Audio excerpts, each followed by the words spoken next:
বর্তমানে হাট বাজারের যে অবস্থা, সবজির বাজারের যে অবস্থা, এই অবস্থা দেখে আসলে ছোটোবেলার একটা গল্প মনে পড়ে গেল। যখন ছাত্র জীবনে ছিলাম তখন আমি আমাদের নিজেদের বাউন্ডারিতে এরিয়াতে কিছু ফসল রোপণ করতাম, যেমন ধনেপাতা শীতের মৌসুমে, শাক, এবং বেগুন, মিষ্টি কুমড়া, টমাটো, কিছু কিছু ফসল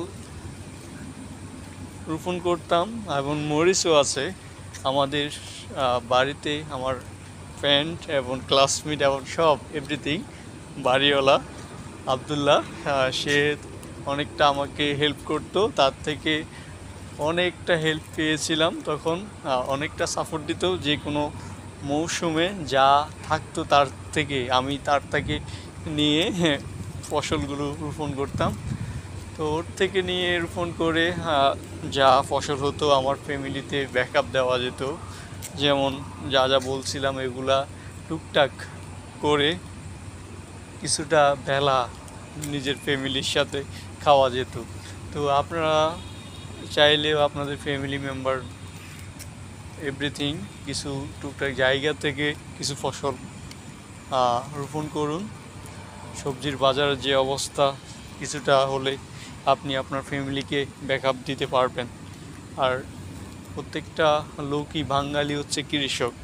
আমরা প্রত্যেকে খেটে খাওয়া মানুষ। আমাদের বাপ হতে, চাচা হতে, কিংবা তারও উপর থেকে দাদা হতে আরও নিচে ধরেন, কেউ না কেউ কৃষি কাজ করতো। আমরা প্রত্যেকে দিন শেষে বাঙালি কৃষি কাজে অভিজ্ঞতা আছে। আমার আবার একটা দুঃখজনক ব্যাপার হচ্ছে, আমি কখনো পেঁপে গাছ আমার হাতে হয় না। পেঁপে গাছ আমি অনেকবার ট্রাই করেছি, হচ্ছে না। পেয়ারা গাছ রোপণ করে আসছিলাম দীর্ঘ সময় আগে, এখনও আছে, বেশ ভালোই হচ্ছে।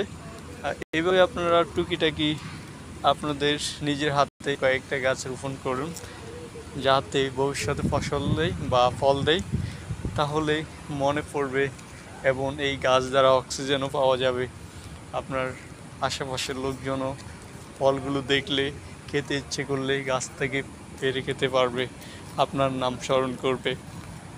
কত আনন্দ, কত মনের ভিতরে হাসি খুশি থাকবে আপনার।